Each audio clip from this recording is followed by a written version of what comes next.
많은 은혜를 받은 사람이 누굴까 고민해 보다가 가장 큰 은혜를 받은 한 사람이 먼저 떠올랐습니다. 궁금하시죠? 가장 많은 은혜를 받은 한 사람이 떠올랐는데 그 사람이 누구냐면 당신입니다. 여러분이라고요. 여러분. 성경에 누구누구 따질 것 없이 가장 은혜 받은 사람, 가장 많이 받은 사람이 누굴까 생각하니 저는 저였고요. 여러분은 여러분입니다. 가장 많은 은혜를 받은 주인공은 당신이라는 거죠. 태어나서부터 이날이 때까지 여러분 은혜 때문에 살아왔고 틀림없이 앞으로도 은혜 때문에 살아갈 것이기 때문에 당신이 하나님의 은혜를 받았습니다라는 말을 할 때에 동의하지 않을 분은 아무도 없을 겁니다. 정말 셀 수 없을 정도로 많은 은혜를 받았는데 그 중에 가장 큰 은혜는 뭐냐면 여러분 살려주신 은혜, 날 구원하신 은혜. 날 구원하신 주 감사.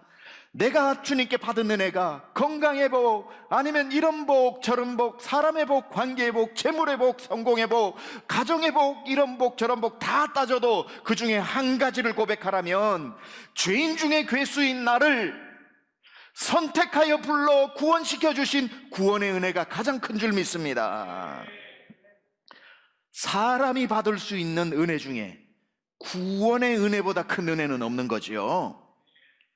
Amazing Grace라고 하는 노래, 나 같은 죄인 살리신을 지은 존 뉴턴도 고백했던 그의 노래에 나 같은 죄인 살리신 주 은혜 놀라와 잃었던 생명 찾았고 광명을 얻었네. 그가 가장 노래하는 Amazing Grace, 가장 놀라운 은혜가 뭡니까? 나 같은 죄인 살리신 Amazing Grace. 이 은혜만큼 놀라운 은혜가 어디 있는가? 여러분, 지금 만약에 여러분의 기도 제목이 산적해 있고 가정을 돌아보면 가정 문제, 자녀를 돌아보면 자녀 문제, 제겐들 없겠어요? 여러분들인들 없겠어요? 돌아보면 문제들이 많은데도 불구하고 여전히 여러분이 행복할 수밖에 없는 이유는 구원받았다는 그 이유. Amazing Grace, how sweet the sound. 얼마나 이 소리가 아름다운가. 무슨 소리요? 나 같은 죄인이 구원받았다는 사실. 이거 하나 생각하면 나머지가 부족한 것이 있어도 금방 은혜가 회복되는 거예요. 맞아, 구원받은 것만큼 큰 감사와 은혜가 또 어디 있단 말인가. 인간이 받을 수 있는 은혜 중에 가장 큰 은혜는 죽은 죄인, 죽을 수밖에 없는 도 아니에요. 우리는 죽었던 사람이죠. 죽어가는 사람이 아니라 우리는 죄와 사망으로 죽었죠. 우리는. 그런데 죽은 우리를 살려주신 은혜. 에베소서 2장 8절을 보면 우리가 구원을 받는데 무엇으로 구원받는다고 아까 나왔습니까? 너희는 그 은혜에 의하여 믿음으로 말미암아 구원을 받았으니. 무엇으로 구원받아요? 은혜로 구원을 받은 것입니다. 이것이 너희에게서 난 것이 아니요 하나님의 선물이라. 태어날 때부터 우리는 하나님 없이 태어났죠. 성경은 이것을 하나님 밖에서 태어났다 이야기를 합니다. 하나님 없이 태어났고, 태어났는 그날, 제가 요즘 잘 쓰는 용어인데, 태어났는데 우리 집이 기독교 4대 집안에 태어났어요. 그러나 태어난 그 아기가 태어날 때부터 예수 믿습니까? 안 믿죠. 그러니 5대 집안, 7대 집안에 태어난 건 엄청난 복을 받았지만 그럼에도 불구하고 태어난 그 아이는 하나님 안 믿고 태어난 거죠. 그러다가 언젠가 믿겠죠. 그러니 안 믿고 살아온 불신의 죄가 가장 큰 죄라고 그랬잖아요. 우리는 태어날 때부터 존재적으로 하나님 밖에서 믿지 않는 불신자로 태어난 거죠. 그렇게 살다가 예수님 못 만나면은 그 상태 하나님 밖에서 불신자로 살다가 죽어 하나님 없는 지옥으로 가는 게 우리 운명이라고요. 우리는 죄인으로 태어나서 죄인 중에 살다가 죽어서 죄인들 가두는 영혼의 감옥인 지옥으로 가는 거 우리의 운명입니다. 정해진 운명입니다. 한번 죽는 것은 사람에게 정해진 이치라고 그랬죠. 우리는 자연스럽게 지옥 가는 게 너무 당연한 사람들이에요.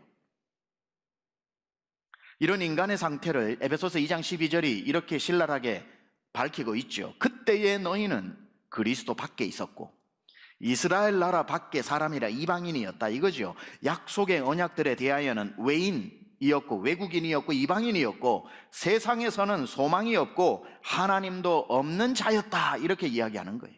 이게 우리가 예수님 믿기 전의 상태였다는 겁니다. 그리스도 밖에 있었고 약속의 백성인 이스라엘 밖의 사람이었고 신분으로는 외국인이었고 우리 상태적으로는 소망이 없는 자였고 하나님도 없이 사는 자, 이게 우리가 태어나서 살아가는 인간의 실존이라는 거죠. 자, 하나님을 떠나 있었기 때문에 하나님이 우리를 돌봐주셔야 할 책임이 전혀 없죠. 왜냐하면 하나님의 밖에 있는 사람을 왜 돌봅니까? 하나님이 자녀를 돌보시는 거지. 그런데다가 하나님이 밖에 있는 우리를 불러서 자녀 삼아 주실 이유는 또 있습니까? 여러분 중에 이 중에 나 같은 사람 자녀 삼아 주셔야지, 누굴 자녀 삼아라고 당당하게 말할 수 있는 분이 한 분이라도 있습니까? 없습니다. 우리는 하나님 밖에, 그리스도 밖에 신분적으로는 이방인으로 있었기 때문에 하나님이 눈길 한번 주실 이유가 전혀 없는 존재들입니다. 그래서 소망이 없는 존재였고 우리는 하나님 없이 사는 존재였다는 거지요. 이런 상태를 로마서 3장 23절은 또 이렇게 말씀하고 있죠. 모든 사람이 죄를 범하였음에 하나님의 영광에 이르지 못한다. 이게 인간의 현 주소예요. 모든 태어난 사람은 그 자체로 하나님의 영광에 갈 수 없는 죄인이었다는 겁니다. 자, 이게 현실입니다. 절망적이죠. 굉장히 절망적이죠. 우리의 운명은 그 자체가 절망으로부터 시작되는 겁니다. 예수님 곁에 있었던 사도 요한이 결국은 뭐라고 하나님을 표현하냐면 하나님은 사랑이시다, 이렇게 얘기하거든요. 하나님은 사랑 덩어리거든요. 이게 우리에게는 한없는 소망이고, 하나님이 사랑이 인색하신 분이 아니라 사랑이 많으시다는 건 우리에게는 너무나도 소망이고, 하나님께는 굳이 표현하자면 약점인 거죠. 그러니 하나님이 사랑이 많으신 분이 아무리 내 자식 중요하다 그래도 그리스도 밖에 있는 우리에게 눈길이 안 오겠습니까? 사랑이 없다면 매몰차겠지만 사랑이 있으시잖아요. 사랑이 풍성하시잖아요. 내 손으로 빚어 만들어 비록 나를 배반한 불순종한 자에서 에덴에서 쫓겨난 인생이라고 할지라도 내 어찌 너희를 잊을 소냐, 내 어찌 너희를 버릴 소냐, 내 어찌 너희를 포기할 소냐. 하나님의 사랑이 그리스도 밖에 있는 자들에게도 부어진 바 되어서 그 사랑이 울타리를 넘어 흘러넘치더라는 겁니다. 그래서 그 사랑으로 인하여 우리를 살리기로 작정해 버리신 거예요. 사랑이 없었다면 하나님 그런 마음 안 잡수시겠지만 이놈의 사랑 때문에 내 널 살리기로 작정했다는 겁니다. 그러면 그리스도 안에 있는 사람이 아니 그리스도 밖에 있는 사람을 구원하시기 위해 하나님께서 이 세상이라고 하는 곳에 자기 하나, 이 사랑이 얼마나 지독한지 프랜시스 첸이 이런 말을 했죠. His love is crazy love. 미치지 않고는 할 수 없는 사랑. 그래서 자기 하나밖에 없는 외아들 독생자를 나를 위해서, 그리스도 밖에 있는 사람을 위해서 세상에 보내시고, 죄 중에 헤매는 그들이 죄인인 상태로는 완전한 선하신 하나님의 나라로 들어올 수 없으니 죄 문제를 해결해 줘야 되니 죄 없는 당신의 아들을 보내어 우리의 죄를 대신 짊어지시고 안 죽어도 되는 그분이 내 죄 때문에 대신해서 십자가에 죽으셔서 죄를 없이 만들어 주시고, 그분의 죽으심으로 말미암아 우리는 아무 한 일도 없는데 갑자기 하루아침에 의인이 되어서 예수님 이름만 부르면 받아주겠다고 하셔서 자녀 삼아 주셨으니 영접하는 자 곧 그 아들의 이름을 믿는 자에게는 하나님의 자녀가 되는 권세를 주신 말도 안 되는 crazy love, 하나님의 미친 것 같은 사랑, 우리를 향한 그 사랑이 성경은 부은 바 되사, 그 사랑 때문에 우리가 살아난 거거든요.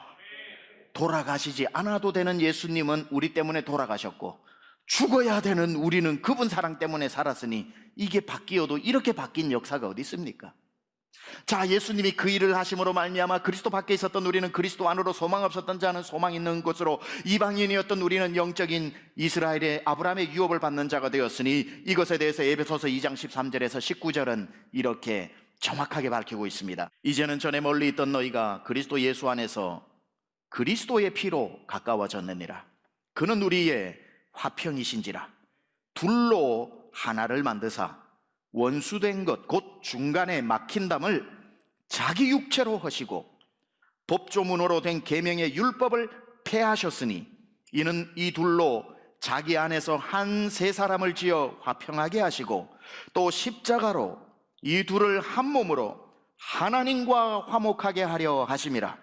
원수된 것을 십자가로 소멸하시고 또 오셔서 먼 데 있는 너희에게 평안을 전하시고 가까운 데 있는 자들에게 평안을 전하셨으니 이는 그로 말미암아 우리 둘이 한 성령 안에서 아버지께로 나아감을 얻게 하려 하심이라. 그러므로 이제부터 너희는 외인도 아니요 나그네도 아니요 오직 성도들과 동일한 시민이요 하나님의 권속 가족이라. 예수 그리스도의 공로로 말미암아 우리가 구원을 받은 줄 믿습니다. 이게 우리가 받은 은혜 중에 가장 큰 은혜라는 거예요. 여러분이 다른 복이 아니라, 다른 게 은혜가 아니라 나 같은 죄인 살려주신 은혜. 세상의 모든 사람이 구원받는 게 아닌데 왜 자기 아들까지 주면서 살리고 싶었던 사람이 나였을까? 이 질문 해보셨나요? 세상의 하늘의 별보다 많은 사람 중에, 이 땅의 모래알보다 많은 사람 중에, 내 평생 세워도 다 셀 수 없는 사람 중에 하나님의 사랑이 부음받았는데 그 많은 사람 중에 왜 내게 그 사랑이 찾아왔을까? 내가 어떻게 구원을 받았을까? 가장 큰 은혜는 뭐냐면 선택입니다. 선택. 그 많은 사람 중에 날 택하셨다는 거. 이걸 생각하면 밤잠 못 자요. 왜 이 많은 사람 중에 날 택하여 구원시켜 주셨는지 10년을 고민해도 이유를 못 찾습니다. 왠 줄 아세요? 이유가 없기 때문입니다. 하나님은 여러분을 택하여 구원시킬 이유가 없어요. 무슨 자격이 돼서 선택하신 게 아니에요. 당신에게 하나님이 당신을 사랑할 수밖에 없는 치명적 매력이 있는 게 아니에요. 옴무파탈, 반무파탈의 치명적 매력을 가진 여성, 남성이라서 아유 하나님이 나 같은 사람에게는 폭 빠질걸, 이런 사람 아무도 없어요. 사랑할 만해서 사랑하신 게 아니라는 뜻입니다. 그렇다면 하나님의 그 풍성한 사랑의 화살이 그 많은 사람 중에 하필이면 당신의 가슴에 가서 꽂혔을까? 왜 그 사랑이 날 찾아왔을까? 오로지 하나입니다. 은혜. 은혜의 정의가 뭔 줄 아세요? 아무런 자격 없는 자에게 베풀어 주시는 무조건적인 사랑을 말하는 겁니다. 그래서 로마서 3장 23절 24절 모든 사람이 죄를 범하였음에 하나님의 영광에 이르지 못하는데 그리스도 예수 안에 있는 속량으로 말미암아 하나님의 은혜로 값없이 의롭다 하심을 얻은 자 되었느니라. 여러분이 어떻게 해서 구원받았냐고 물어보면 여러분은 모든 사람에게 이 대답밖에는 할 대답이 없습니다. 은혜로요. 그냥 하나님의 은혜 베풀어 주신 거예요. 이유를 묻지 마세요. 나도 모르니까. 그냥 은혜로 말미암아 구원받았어요. 이에 대해 디도서 3장 4절 7절에 이렇게 말합니다. 우리 구주 하나님의 자비와 사람 사랑하심이 나타날 때에 우리를 구원하시되 우리가 행한 바 의로운 행위로 말미암지 아니하고 오직 그의 긍휼하심을 따라 중생의 씻음과 성령의 새롭게 하심으로 하셨나니 우리 구주 예수 그리스도로 말미암아 우리에게 그 성령을 풍성히 부어주사 우리로 그의 은혜를 힘입어 의롭다 하심을 얻어 영생의 소망을 따라 상속자가 되게 하려 하심이라. 은혜밖에 없어요. 은혜밖에 없어요. 여러분 오늘 주일이라고 이 자리에 실시간으로 가정에 앉아 가족들 앉아서 이렇게 예배 드리는 하나님의 자녀가 되는 이 말도 안 되는 놀라운 복을 왜 받으셨나요? 은혜 때문에. 은혜. 학력도 보지 않고 집안 배경도 따지지 않고 재력이 얼마인지 보지 않고 쓸만한 재주는 있는지 보지 않고 그저 무조건적으로 하나님이 여러분이 태어나기도 전에 창세 전부터 결정하시고 내가 여러분 태어날 날짜를 정해놓으시고 창세전에 택하신 여러분을 1900 몇 년도에 태어나게 하심으로 말미암아 구별해 놓으셨다가 세상에서 살아가는 날 몇 월 며칠 날 창세전에 하나님이 스스로 자기 자신과 약속하신 누구를 구원하겠다라고 하는 하나님의 그 약속의 경륜을 따라 여러분이 누구를 통해 복음을 듣고 깨닫게 되어 아멘하여 하나님의 자녀가 된 것은 하나님의 무조건적인 구별하심의 선택인 줄 믿습니다. 왜 그러면 창세전부터 택하셨는가? 그건 그냥 은혜 때문에 하나님이 그냥 결정하신 거예요. 이것에 대해서 에베소서 1장 4절에서 7절입니다. 자, 여기에서 이 놀라운 복음의 구절이 있는데 특별히 제가 여기에 빨간 글씨로 하나 하이라이트를 쳐놓았습니다. 빨간 글씨만 한번 우리 읽어보겠습니다. 시작. 창세전에 우리를 택하사 예수 그리스도로 말미암아 자기의 아들들이 되게 하셨으니 거저 주시는 바 그의 은혜의 풍성함을 따라 죄사함을 받았느니라. 할렐루야. 구원받은 이유를 설명할 수 있으면 은혜가 아닙니다. 로마서 11장 6절 만일 은혜로 된 것이면 행위로 말미암지 않음이니 그렇지 않으면 은혜가 은혜되지 못하느니라. 아무런 자격도 없는 건 내가 알고 남도 다 아는데, 나보다 자격이 넘치고 넘치는 사람이 세상에 수도 없이 많은데 왜 사랑 많은 하나님의 사랑이 나를 향해 있을까? 나에게 왜 은혜를 베풀어 주셨을까? 그것만 생각해도요, 여러분 받을 복 다 받았습니다. 아니, 하나님의 사랑이 딴 사람이 아니라 여러분을 향했다는 것만 해도 받을 복 다 받은 거 아닙니까? 거기에 무슨 복이 더 필요합니까? 그래서 여러분 이거 잘 생각하세요. 평생 죽을 때까지 여러분 감사하며 살아가야 할 두 가지가 있는데, 하나는 무조건적으로 날 선택해 주셨다는 무조건적인 선택, unconditional election. 무조건적으로 날 선택해 주신 것이 얼마나 감사한 줄 아세요? 앞으로도 조건이 안 돼도 하나님 계속 여러분 구원을 포기하지 않으신다는 거예요. 왜냐하면 자격 없을 때 불러놓고 자격을 갖추라고 하지는 않으실 거 아니에요. 나 자격 안 되는데요, 그럼 하나님이 알고 불렀다. Unconditional election. 두 번째, 평생 여러분이 감사해야 될 것은 뭐냐면 저항할 수 없는 은혜, irresistible grace. 저항할 수 없는 은혜.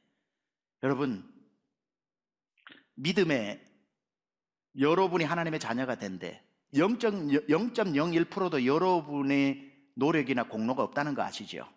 저항할 수 없는 하나님의 은혜, 저항이 안 되는 은혜가 내게 그냥 팍 부어진 것 뿐이라는 겁니다. 이 목사님 무슨 말씀하세요? 오늘 본문에만 봐도 에베소서 2장 8절에 너희가 그 은혜로 인하여 믿음으로 말미암아 구원을 얻었나니 했으니까, 은혜가 오면 절반, 내가 믿는 거, 내 노력 절반에서 구원이 되는 것 아닙니까? 라고 이야기해서 구원을 자꾸 하나님 절반, 내 절반으로 신인 동력서를 자꾸 이야기하려고 하는데 아닙니다. 여러분 잘 아시죠? 성경에서 뭐라 그러면 데살로니가 후서 3장 2절에 믿음은 모든 사람의 것이 아니니라. 믿음도 하나님의 선물이라는 거예요. 믿어야지 한다고 믿어지는 게 아니라 믿어야지 하는 그 마음을 하나님이 주신 선물이라는 거예요. 은혜도 하나님 거, 믿음도 하나님이 만나서 하나님이 우리를 구원하신 것이지, 내가 무엇을 하나님이 은혜가 왔으면 아니 나는 싫어요 라고 할 수도 있는 게 아니라 싫어요가 안 된다는 거예요. 저항할 수 없는 은혜, irresistible grace. resist가 막 하죠. irresistible, 이게 안 된다는 거예요. 저항이. 마치 이것과 같습니다. 은혜는 여러분 머리 위 정수리 위로 내리쬐는 태양과도 같아서 사막 한가운데에서 풀 한 폭이 나무 한 그루가 없이 아무데도 피할 곳이 없는 한가운데에서 하늘에서 햇빛이 여러분 머리 위로 쏟아진다고 생각해 보세요. 저항할 수 있습니까? 여러분에게 내리쬐는 태양을 저항할 수 있는 사람이 어디 있습니까? 그냥 손으로 내 눈 정도는 가릴 수 있겠지만 온몸으로 부어지는 그 햇빛을 어떻게 저항합니까? 하나님의 은혜가 이것과 같다는 거예요. 아무 조건도 없는 나를, 자격도 없는 나를 하나님이 선택해서 자녀 삼아 주신 것 가지고 평생 감사하면서 살아야 하고, 저 사람보다 내가 나아서 구원받은 것 아니기 때문에 사람 앞에 거만하지 말고, 하나님 앞에 교만하지 말고, 사람 앞에 거만하지 않게 살아가는 것. 여러분 이것만 생각하세요. 로마서 8장 32절에 말씀하셨죠. 자기 아들을 아끼지 아니하시고 주시니가 어찌 그 아들과 함께 모든 좋은 것으로 너희에게 주시지 않겠느냐. 구원의 은혜를 받고 그 자녀는 천국 갈 때까지 하나님이 지켜주시는 줄 믿습니다. 구원의 은혜와 살아가는 날들의 은혜를 받으시기를 축원합니다. 은혜가 메말라 있나요? 저 이 얘기하고 마칠게요. 하루는 토요일날, 미국 교회는 토요일날도 주일 예배와 똑같은 예배를 드리니까 근처에 있는 게이트웨이 교회라는 데를 가서 한 4, 5천 명 모여서 예배하는 가운데 앉아 있었는데, 그때에 설교자로 오신 분이 저 샌안토니오 텍사스의 맥스 루카도 목사님이라고 하는 분이 와서 설교를 했죠. 그분이 시작하면서부터 하나님의 은혜에 대해서 설교를 하는데 제가 그때 펑펑 울었던 그 기억을 얘기하는 겁니다. 맥스라고 하는 이 어린아이가 텍사스에서 태어나서 오디사라고 하는 텍사스 시골 마을에서 자랐는데 한 번도 바다를 본 적이 없죠. 10살 될 때에 저 캘리포니아 애나하임에 살고 있는 삼촌 집에 처음으로 놀러를 가게 됩니다. 타주로 이제 비행기를 타고 가보는 첫 번째 여행이었던 거죠. 삼촌이 10살짜리 조카가 왔으니 얼마나 뭘 보여주고 싶은 게 많았겠어요. 첫 번째 데려간 곳이 산타모니카 해변입니다. 산타모니카 해변에 가면 백사장이 아주 넓게 펼쳐져 있는데 거기에 바다를 바라보고 있던 이 맥스가 입을 다물지 못합니다. 그리고는 밀려오는 파도를 보면서 이렇게 표정을 짓죠. 와우! 맥스는 세상에서 저 바다 끝에서 새로운 물이 자꾸 온다고 생각한 거예요. 어디서 물이 이렇게 쉬지 않고 오는지 너무너무 신기해서 하다가 삼촌을 쳐다보면서 Uncle, you just keep coming. 계속 밀려와요. 얼마나 귀여워요, 그게. 삼촌이 맥스를 가지고 이렇게 얘기합니다. 맥스야, 너 그거 아니? You know Max? 와. If you come here tonight, it will just keep coming like this. 그러니까 오늘 밤에 여기 와도 이 물이 계속 밀려온다. Really? 와! 장난기가 발동됐던지 삼촌이 또 이렇게 얘기합니다. You know Max? 맥스야, 너 이거 아니? What? 1,000 years ago, it just kept coming like this. 1000년 전에도 이렇게 밀려왔다? No way! Really? 정말요? 삼촌이 또 이야기합니다. You know, Max, if you come here 1,000 years later, it will just keep coming like this. 1000년 후에 네가 다시 와도 이렇게 밀려온다? Really? Really? Can I go in? 내가 들어가도 되냐고 그러니까 Go in.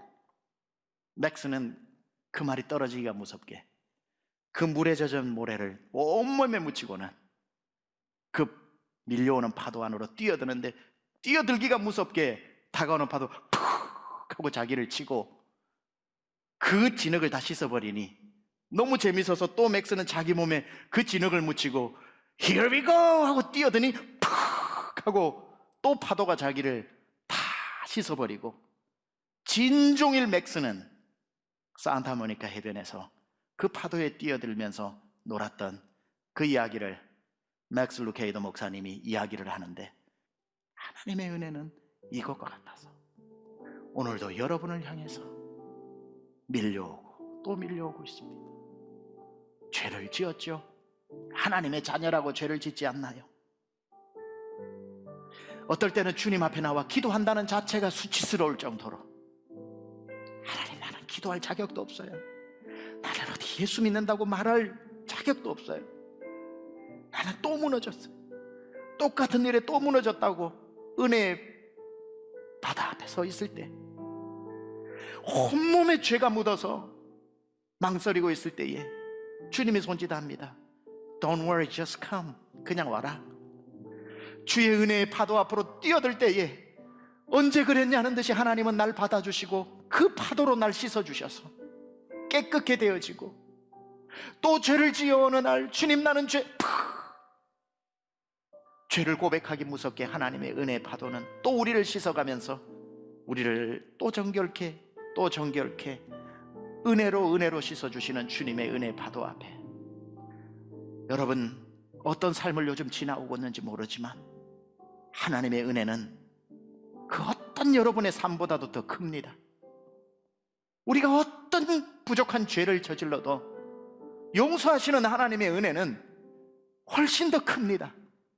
오늘도 바다 물결처럼 여러분을 향해 밀려오는 그 은혜의 파도에 다시 한번 은혜에 잠기시기 바랍니다. 하나님의 은혜로 회복되시기를 축복합니다.